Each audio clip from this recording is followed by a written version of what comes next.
Monsieur Mohamed Ndiaye, bonjour. Bonjour. Alors vous êtes conseiller technique ou le premier conseiller technique du ministre de la Femme, de la Famille, du Genre et de la Protection des Enfants. Oui. Alors aujourd'hui, notre première question, quelles sont vos impressions par rapport à cette rencontre? Bien, merci beaucoup de me donner l'opportunité de m'exprimer sur ce sommet qui nous réunit aujourd'hui à Nouakchott, relatif bien entendu au projet SWET, qui est un grand projet financé par la Banque mondiale et accompagné techniquement par l'UNFPA pour un certain nombre de pays de l'espace du Sahel et qui va aujourd'hui s'agrandir à d'autres pays comme le Sénégal, le Togo, la Gambie et j'en passe. Notre impression déjà, c'est une impression de très grande satisfaction pour la bonne tenue de cette rencontre par les autorités mauritaniennes et permettez-moi là d'adresser nos vifs remerciements aux plus hautes autorités de la République islamique de Mauritanie, son Excellence Monsieur le Président de la République, mais également à Monsieur Ousmane Mamadou Khan, ministre des Affaires économiques et de la promotion du secteur productif, pour son accueil chaleureux. Aujourd'hui donc, nous avons examiné le bilan des avancées du projet SWET. Le Sénégal vient de marquer son entrée dans cette grande famille du SWET initiée par certains pays et financée par la Banque mondiale, comme je le disais.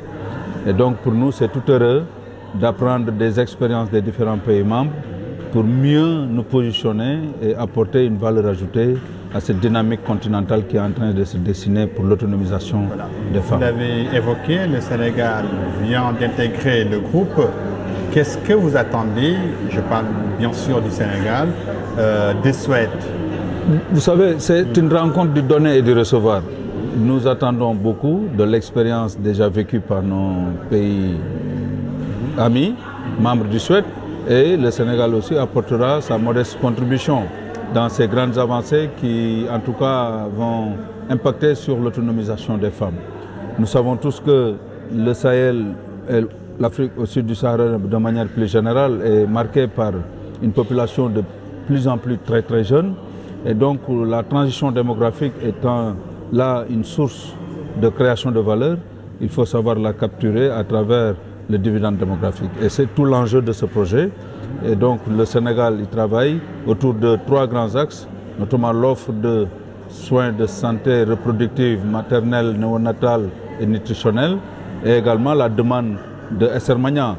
Donc, ça, c'est les 2 axes essentiels. Évidemment, après, il y a l'axe 3 de notre approche qui porterait sur la gouvernance, la coordination et le pilotage, sur les politiques publiques en matière de capture du dividende démographique, en mettant un écosystème tout à fait favorable à cela, à travers un observatoire du dividende démographique, à travers des indicateurs pertinents comme les indicateurs sensibles au dividende démographique, de manière à pouvoir véritablement assurer cette transition démographique et tirer le maximum de profit, au profit bien sûr des jeunes filles, adolescentes, mais également des femmes de manière générale à la quête d'une autonomie. Très bien.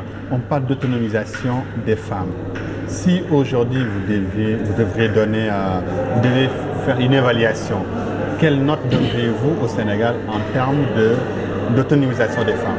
Bon, il faut reconnaître que sous le magistère de son Excellence M. le Président Macky Sall, ces dernières années, le Sénégal a connu des avancées très significatives sur l'autonomisation économique des femmes et l'autonomisation des femmes de manière générale. J'en veux pour preuve l'avènement d'un certain nombre de programmes qui ont entraîné des investissements massifs dans ce domaine-là. Je prends l'exemple du PUDC qui a apporté énormément de valeur ajoutée en milieu rural pour l'accès aux pistes de production, par l'accès à l'électricité, l'eau potable, etc.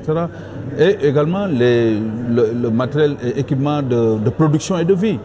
C'est des choses qui concourent bien sûr à l'autonomisation. Nous avons le piment dans les zones frontalières, nous avons Promoville, nous avons l'ADER tout récemment, depuis 2 ou 3 ans, qui apporte des investissements massifs dans le domaine de l'entrepreneuriat des femmes et des jeunes. Donc bref, au niveau du Sénégal, on peut reconnaître que quand même il y a une réelle volonté politique pour adresser cette question. Et en termes de notation, je n'ai pas d'indicateur cible objectif pour vous dire voilà X%, mais je peux dire la dynamique que nous avons vécue ces dernières années et les perspectives que cela augure montrent que nous sommes bien partis pour atteindre l'objectif de l'autonomisation des femmes à l'horizon 2035 comme le veut notre plan Sénégal.